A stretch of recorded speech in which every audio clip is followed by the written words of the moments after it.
A very good evening to all Indians and very good morning to the people of Brazil.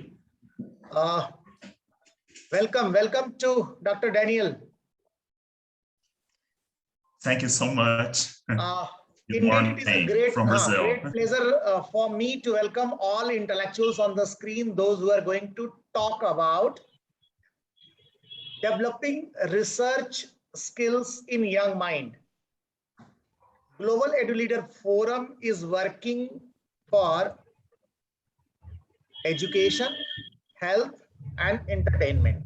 Once we talk about education, from pre-primary to doctorate, we cater. This is the very special episode which we are recording. All my social media viewers from Facebook, YouTube, and few of them, those who are watching us live. Let me welcome our formal doctors, those who are on the screen.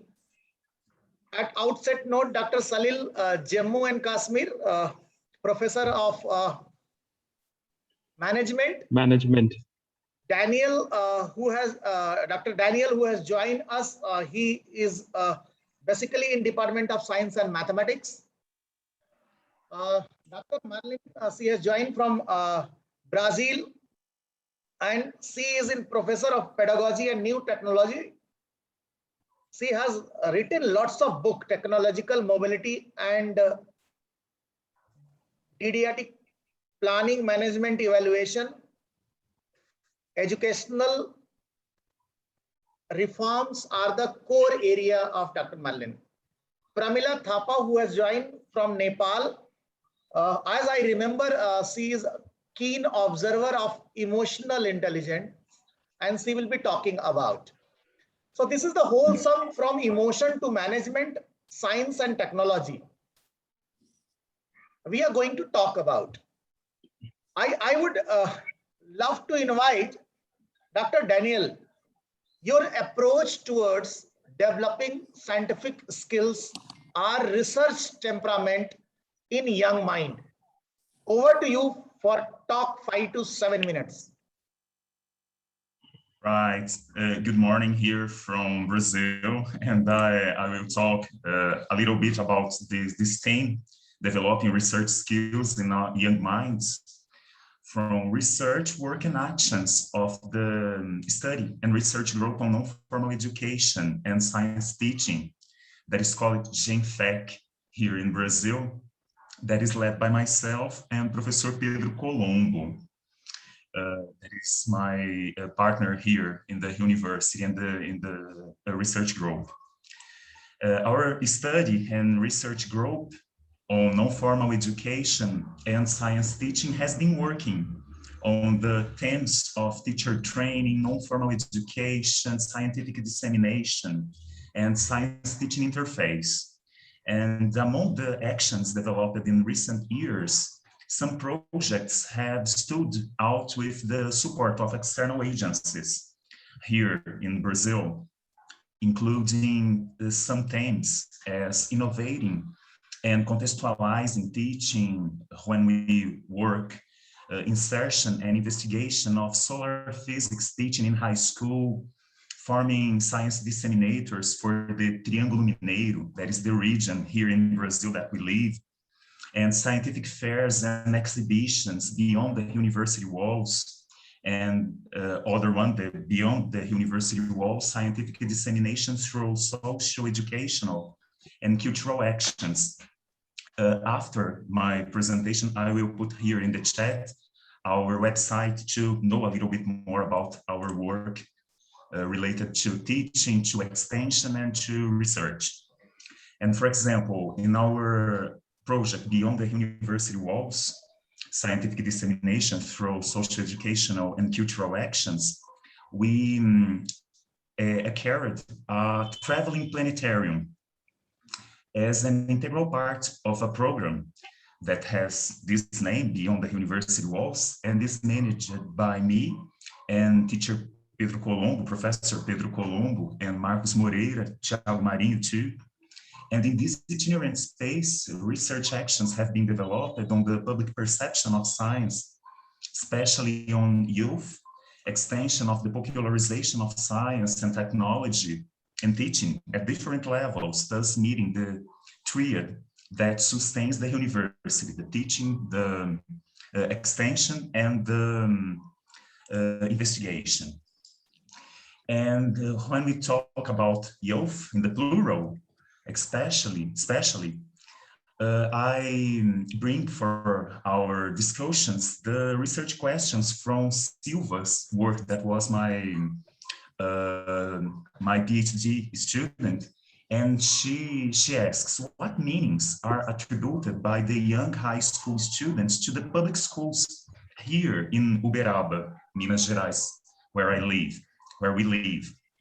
And she select 3 high schools here in the city of Uberaba in the first, second, and third years of high school, considering 3 different regions of the city, the east, the west, that contemplates different territories, neighborhoods, and realities, and young people aged from 14 years old to 17 years old. And the survey, the empirical material using focus groups, which were audio recorded. And her research revealed in the dialogue with the youth that exists misunderstandings of perceptions with the school, which provoke us and at the same time present the urgency of rescuing with these young people the relationship in the space with the different actors that are in the space of the school, who are at the same time close and so distant in the scope of pedagogical actions, since the reasons that lead them to go to school are because their fathers or mothers obliges them or not to be idle at home. And the school needs to build its sociocultural identity and not be reduced just to obtain professional success, or that young people feel obliged to attend, even to fill their time. The schools need to go further. It needs to encourage and produce knowledge for young people. And the professional success is welcome as long as it is a reflection of training activities throughout the school life. And the knowledge here needs to be valued by students, by us as educators, and by public policies. School spaces need to be occupied by young people in a participatory and a creative way, thus straightening ties. And it is important that knowledge is directly linked to practice in some way or at a certain time to make sense. And it's necessary to find the meaning of technologies in the teaching learning process of young people with a greater flexibility in the times studied, times and means of making this relationship effective. Okay. And the Dr. school Daniel, and young people. I'll be just taking one good thing, as you said. I think research need to start from the schooling. We have to inspire in student. We have to take them to the different arena, which normally research is being called, gathering information together, analyzing information, and using information for the right cause. Here, I would like to take Dr. Marlin. My humble request to you to focus this point. I was going through your credentials where you have written educational curatorship is your book, which talks a lot about developing that temperament. So Dr. Marlin, I would love to hear how a young mind, at what age, at what stage, they can be inspired towards research. Am I audible to you? Yes. This is your 5 to 7 minutes. And next we will take. I don't understand. Then I begin to speak now about you my can idea. speak. This is your time. 5 to 7. Dr. Daniel, I will take you at last closing comment. Okay, but can you repeat the question, please? Yeah, my question was, a book written by you is educational curatorship. Okay, a curatorship is for my book. It's this book here. Yeah. Okay. Okay. I wrote with another author, and this is I could say a skill for a project. Okay. And project is communication and research. That I show a research then method then you can use in the school for research in a project, and the teacher and the student can make together this curatorship. That is my message here. What we can do as methodological skills and research skills for young students. That is what I'd like to show in this book. Oh, great. So what is your key points? How we inspire young minds at what stage? Can you, excuse me, my first friend's language is German. No. Okay. I speak better German than English. Very simple question in English. Yeah, that's how I say in English, but repeat please the question. I'm repeating. How we can inspire young mind for research? Yes. For me or for our research to write this book, yes, is organization. Is organization and communication. You have a method to make communication with the students and to change ideas and to know what is the interest of the students and how we can research and how can we go step to step and to discuss what they bring about their searching. That is all. The students normally they don't know how to research in the school, and that is a way a reason because we wrote this book with the name how can I curatorship and against the fake news, because it's a skill, a capacity to analyze, to discuss, and to know the quality of the information, because we have so many informations. They are not good in the quality, and it's very important for the teacher to teach or to make very how can I say easier how to see the quality of the information and how to use for a project with the students. Okay, great. I think if I can take from you information, communication, which need to be arranged step by step, and the best part which I can take from you, useful information. All informations are not good. There is a new emerging country called Taliban is claiming to the whole world that they are going to work for humanity. I don't mind saying this information, how it is going to be used for this whole world. But anyway, here I would like to take my friend who is smiling, Dr. Salil, who is a professor, assistant professor of management. Dr. Salil, my question to you in a very simple way. Managing life with research, aiming life objective with research, and more than that, if I conclude, how research can inspire students towards their goal of life. This is a combination of question because you are a professor of management. Yes. Yeah. So am I audible? Yeah, you're audible. Okay. A very good evening, everyone. I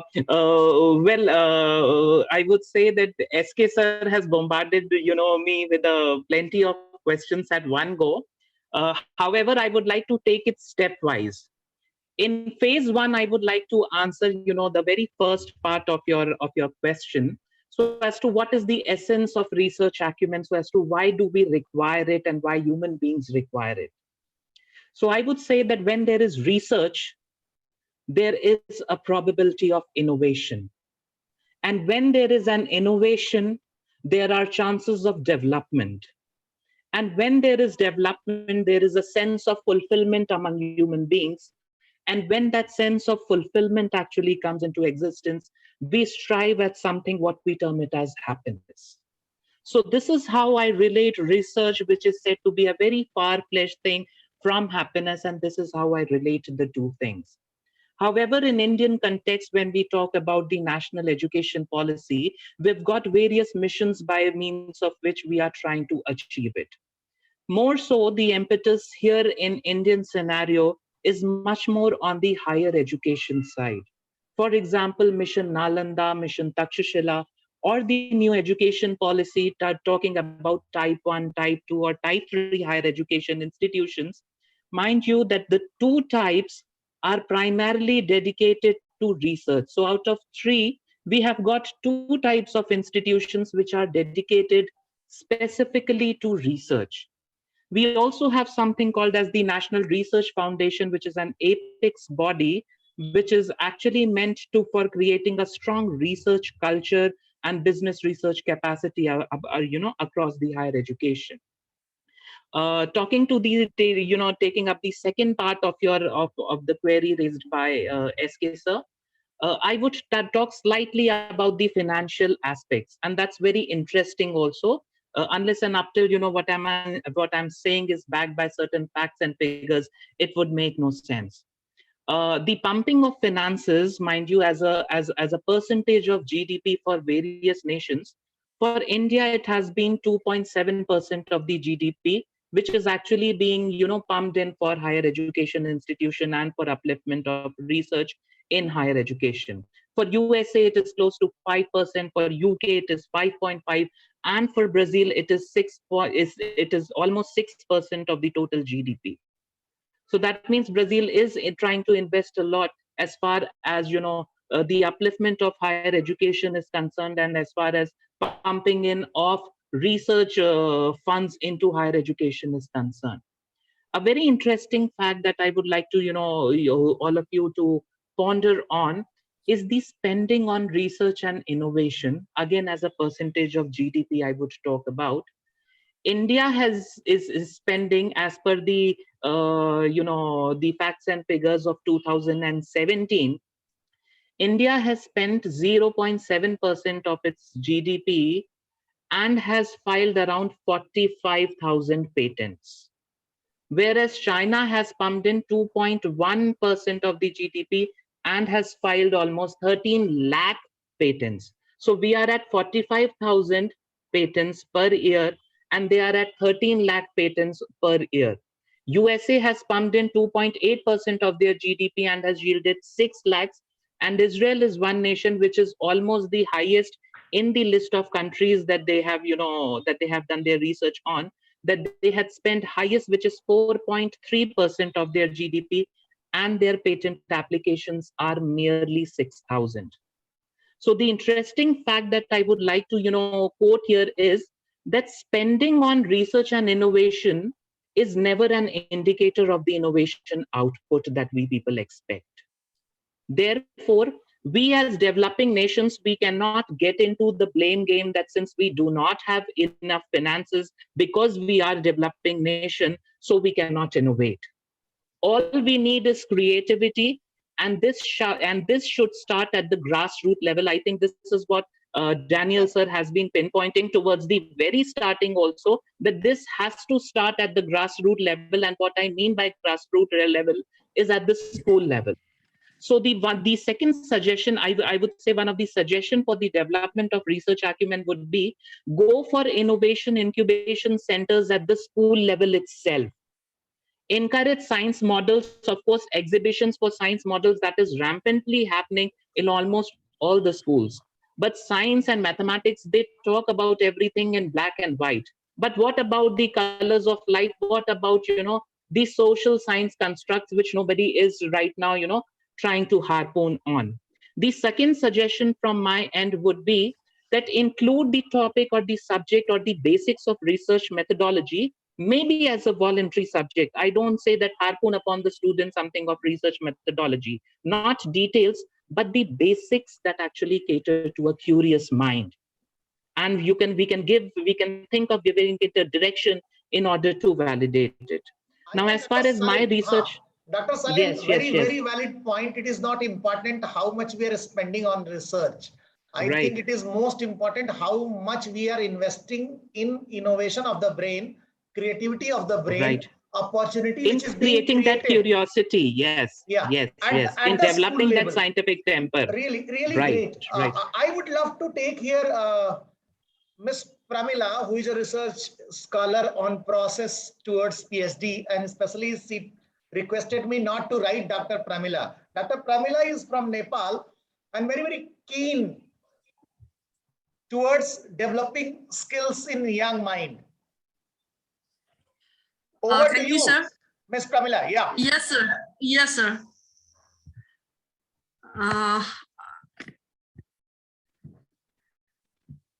We can see Morning, you. good afternoon, and good evening to all. I am Pramila Thapa from Nepal, the land of Mount Everest. So, sir has given me responsibility to talk about some of the skills related in young minds. So that according to that, I'm going to deal about few soft skills which is necessary for young minds. Before talking about the young minds, so here two components I'm going to discuss. So talk about challenges and opportunity in young minds. And then there is the soft skills which help to increase their self-confidence. So like other generations, so 5 generations, we are working in the same platform. This is the history of first times. 5 generations are working together in the same platforms. So young generation, they are the Zoomers. Nicknames of young generation, that is name of the Zoomers. They are born in between 2000 to 2020. Now their age of approximately 20-21 years. They represent the 5% of global populations. They are shaped by digital. They motivate by creativity, individuality, and innovations. They use communications and digital. This is the characteristics of the Zoomers groups or digital groups. So they also have problems like others workforce or others age groups. For example, competitions. They have more competition because even World Economic Forum also have revealed that in 2025 there will be 50% work carried by machines. So there is the less humans are working. That's why they have more competitions, and they have lack of real world experience because they are shaped by digital worlds. That's why they have less opportunity to expose in real grounds. And another is COVID-19, like that they have more chance to get the different infectious disease like COVID-19 and others infectious disease. And they have more like technology addiction. Different study also have revealed these issues. And they have less opportunity. So unemployment also has increased. And then there is the climate change and social media. This is the some of the challenges and problems they used to face Generation Z. So there is the solutions, problems and solutions, both have connections. Here, World Economic Forum also have revealed that in 2025, there will be 75 million jobs going to be lost. But on the other side, 133 million jobs going to be created due to advancements of technology. For that issues, we need to develop our soft skills like self-confidence, self-regulations, self-motivations, and self-commitments and other soft skill in addition to our hard skills, so that it helps to navigate our future jobs. So here I have taken some of the skills. Talking about the self-confidence. Self-confidence it is related to the practice. For example, 20 minutes of practice, it is more effective than the 20 hours of thinking. So we had to concentrate our practice. Here, I would like to share one belief systems, which APJ Abdul Kalam, he has shared that you believe yourself, but also people criticize you, shout you, hurt you, don't bother. Each and every game's audience makes the noise, not the players. Be like players and do confidence, increase your belief system. There are lots of techniques and tips are there. It helps to increase your self-confidence. So next one is the self-regulation.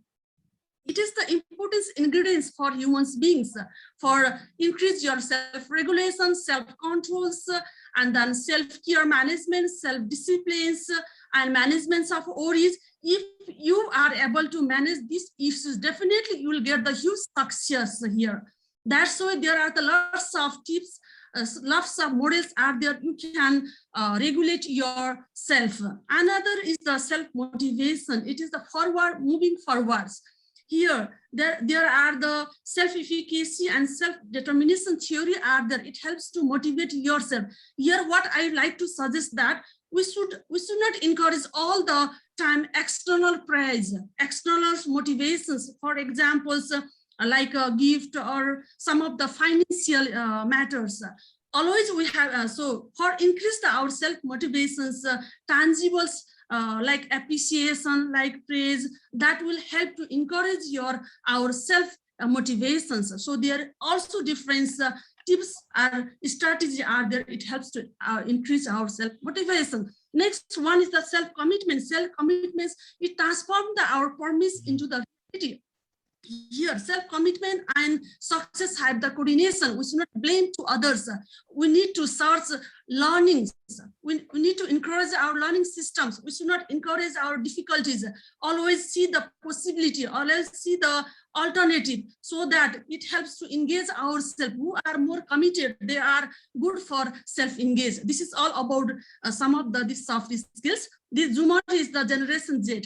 Okay. Next is here. Head, heart, and hand and hope have the connections. Self-efficacy, the self-efficacy that your belief systems of your abilities, and self-determination. This is the indoors of your own actions. This have the connection. So here, be simplicity, smile, and small walk. Smile is not sign of perfect one. It is the symbols of hopes. So be smile, simplicity. Life is a simple. Laughing also simple. Winning also simple. So what is the difficult? Being simple is a difficult. So we should be carry on simplicity. Small works continuously, it will multiplies weeks, months, and years. Definitely it will give the more impact. Thank you so much.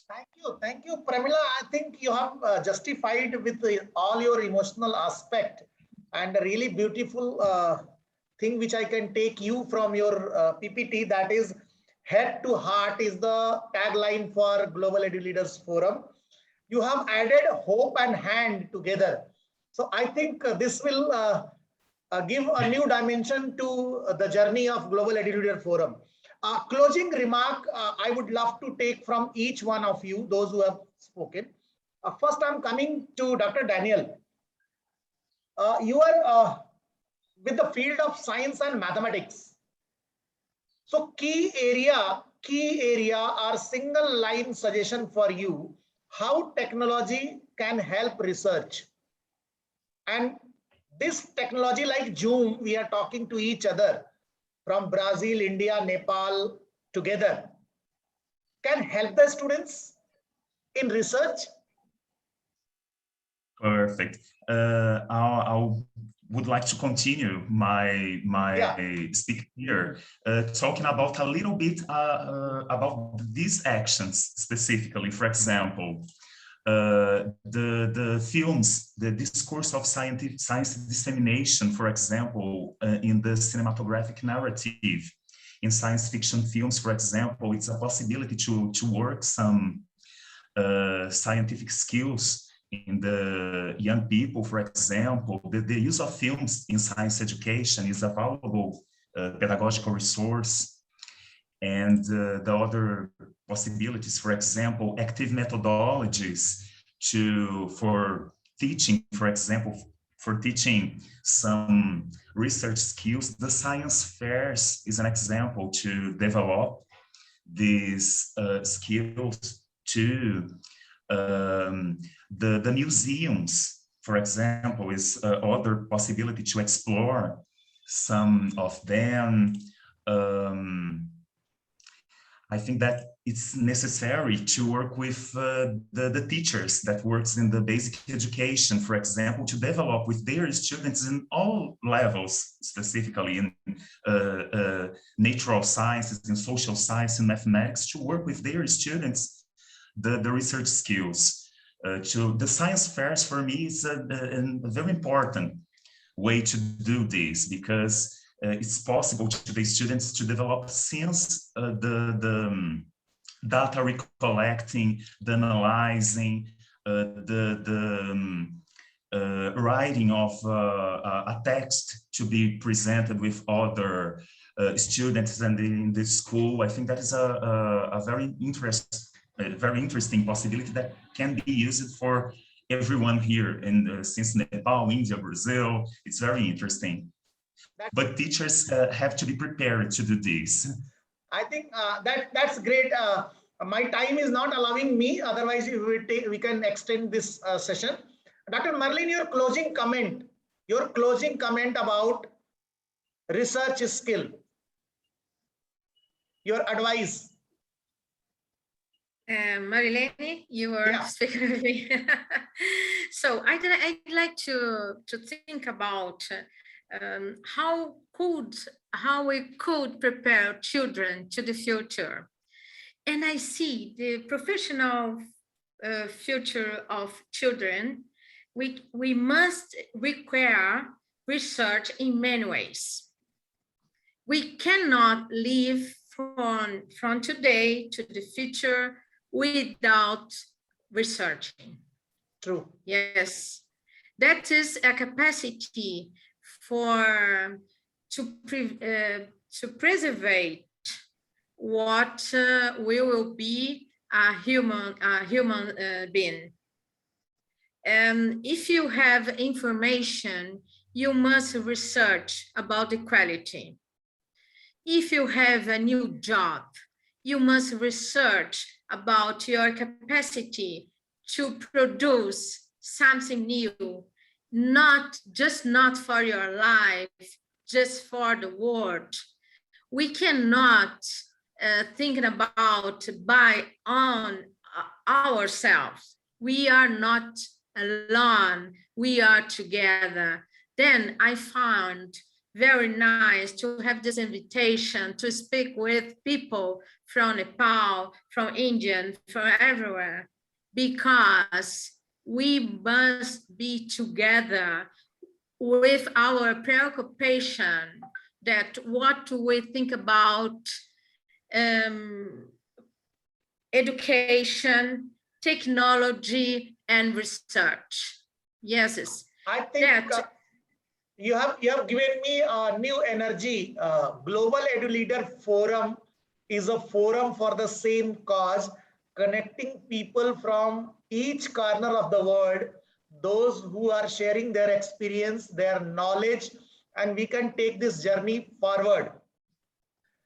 My last closing comment, Dr. Salil. Yes, sir. As you have mentioned, this need to be started from the school level. And I am really happy to see your data analysis about it's not a matter of just spending money and how much we have. It's a matter of internal desire and the level of creativity and the scientific temper that we can think of inculcating in our students. Yes. So can you make it a simple advice to the teachers what they are supposed to do? Right. Okay. So my suggestion, I've already made 2 suggestions. I've got 3 more suggestions that I would quickly, put before you all. Third suggestion from my end would be send the students for field project work and to undertake some sort of primary data collection which otherwise at times becomes a little cumbersome task for organizations opting for it. The fourth suggestion would be that schools should be inclined towards taking at least few PhD faculty for its innovation incubation centers who can actually assist in validation of curious questions through research. That's very important, because students, obviously, they are not much into research, but it's only the PhD faculty or somebody who is into research who can better guide and validate them. And the last suggestion from my end would be inclusion of study of intellectual property rights and laws at the school level, maybe not at that much of an elaborate level, but at school level, so that students come to know that innovation and research can be a favorable and rewarding career option also. Thank you, Dr. Thank you Sunil, so because much. my screen is not allowing Thank you. me. Beatrice, over to you. Sure. In advance, thank you one and all for taking this journey forward. Special thanks to Beatrice. Over to you. Okay. Just a moment, please. I would like to thank God for this program and for being here with the GEL family, especially with the founding president, S.K. Singh. To the speakers and the finalists, to have just a minute, please. There is a noise here. If you want, I have to restart the meeting and we can take 5 more minutes, because I want to close it with the positive note. So I am ending up this meeting, rejoin, and then we'll close, because I think very intellectual and important discussion. Please rejoin.